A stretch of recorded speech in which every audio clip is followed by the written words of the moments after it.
Hello everyone, आज हम वर्ष 1991 के बाद हमारे भारत देश में किस किस रूप में परिवर्तन हुए और किन किन महत्वपूर्ण व्यक्तियों ने प्रधानमंत्री पद के रूप में कार्य किया, उस पर चर्चा करेंगे। तो वर्ष 1991 से लेकर वर्ष 1996 के बीच में जो है पीवी नरसिम्हा राव जी ने प्रधानमंत्री पद को संभाला था। इसमें उन्होंने आर्थिक उदारीकरण को प्रोत्साहन दिया। इसके बाद वैश्वीकरण की नीति के कारण आर्थिक समृद्धि हमारे देश में हुई थी और राम जन्मभूमि और बाबरी मस्जिद का जो महत्वपूर्ण मुद्दा है वह पीवी नरसिम्हा राव जी के कार्यकाल में उठाया गया था।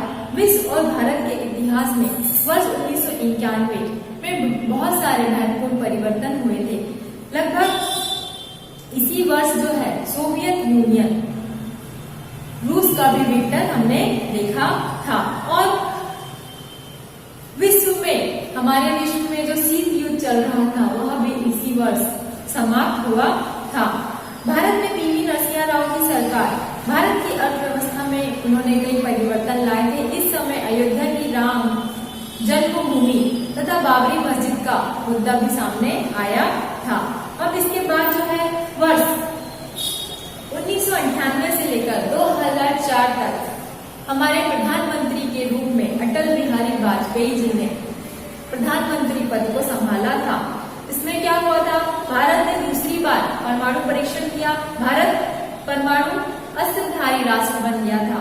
वर्ष 1999 में जो है करगिल क्षेत्र में पाकिस्तान और भारत का युद्ध हुआ था। 1996 से लेकर 1999 की कालावधि में भारत की लोकसभा में किसी भी राजनीतिक दल को जो है स्पष्ट रूप से बहुमत प्राप्त नहीं था। अतः इस कालावधि में अनेक प्रधानमंत्री सत्ता में आए और गए।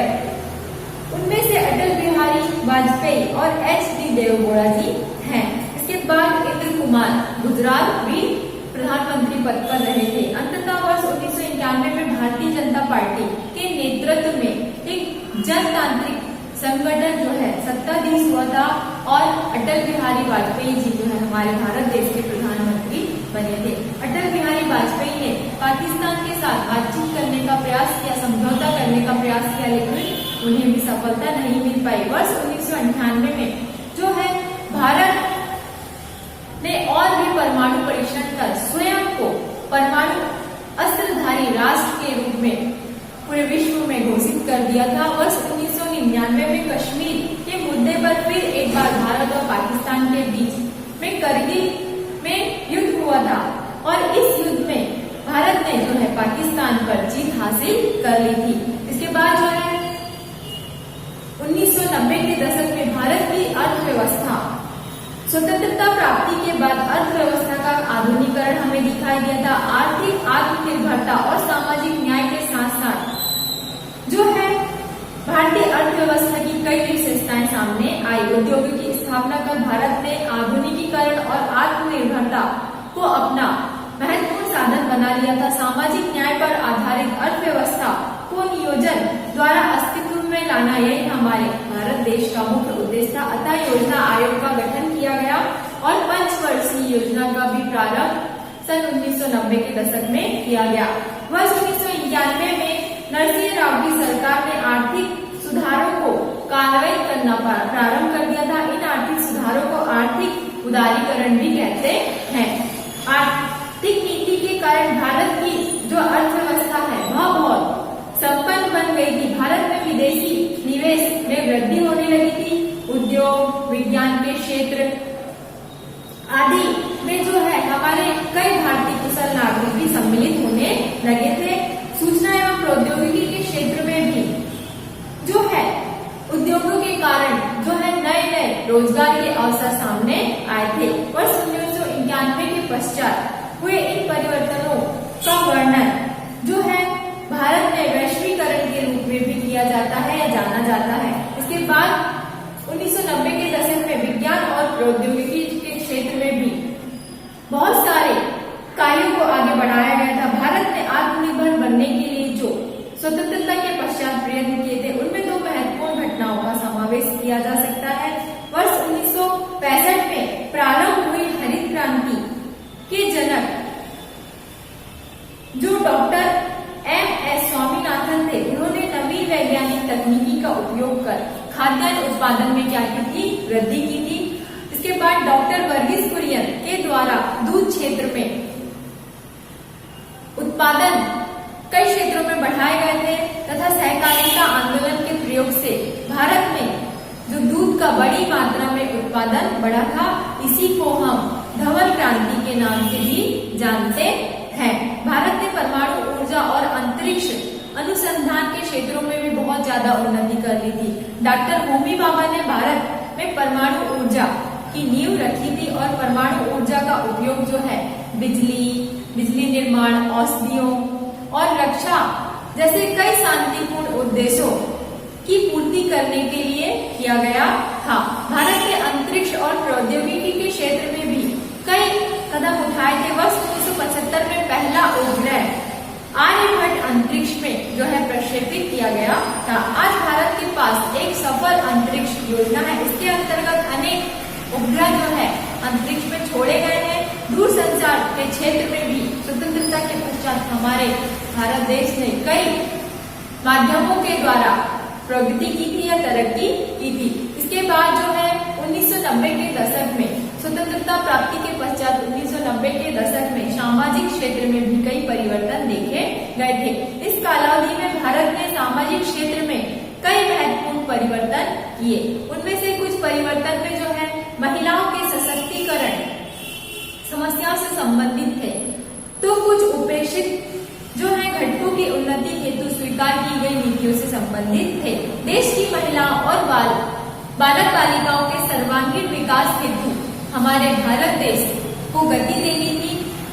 अतः वर्ष 1998 में मानव संसाधन विकास मंत्रालय के अंतर्गत जो है महिला और बाल विकास समिति का जो है गठन किया गया था। इसमें महिलाओं को हर क्षेत्र में, चाहे वह शिक्षा हो, चाहे वह परिवार हो, चाहे वह समाज हो, हर क्षेत्र में आगे लाना ही इस कार्यक्रम का इस समिति का मुख्य उद्देश्य रहा था। महिलाओं को सामाजिक न्याय दिलाना और इन योजनाओं के कार्यान्वयन को सहायता प्राप्त हो, इस उद्देश्य को लेकर जो कानून बनाए गए थे उसमें प्रमुख है दहेज प्रतिबंधित कानून, समान वेतन का कानून आदि का समावेश था। यानी कि स्त्रियों को भी पुरुषों के समान हमारे भारत देश में दर्जा मिले, इस कार्यक्रम का मुख्य उद्देश्य था। 73वें और 74वें संविधान संशोधन द्वारा स्थानीय शासन संस्थाओं में महिलाओं के लिए कई स्थान जो है आरक्षित किए गए थे।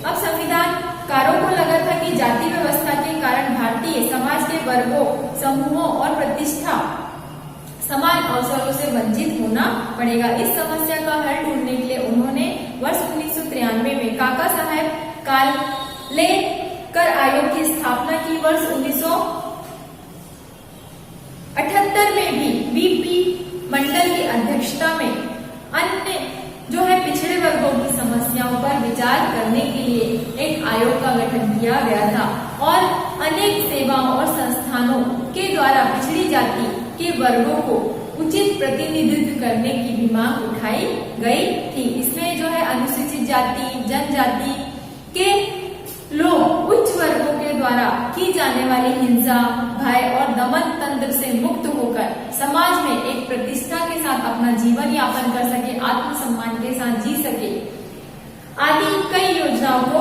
सामने लाया गया था। इसके लिए वर्ष 1989 में सरकार ने अत्याचार विरोधी, जिसे हम एट्रोसिटी कानून के नाम से भी जानते हैं, पारित किया था। इसके बाद जो है वैश्वीकरण की समस्या, वैश्वीकरण के कारण अर्थनीति, राजनीति, विज्ञान एवं प्रौद्योगिकी, समाज तथा संस्कृति जैसे सभी क्षेत्रों में हमने परिवर्तन देखे थे। उनमें से कुछ परिवर्तन जो है उपयुक्त चर्चा में हमें दिखाई देते हैं। वैश्विक स्तर पर भी भारत सभी क्षेत्रों में महत्वपूर्ण देश के रूप में उदित हुआ है।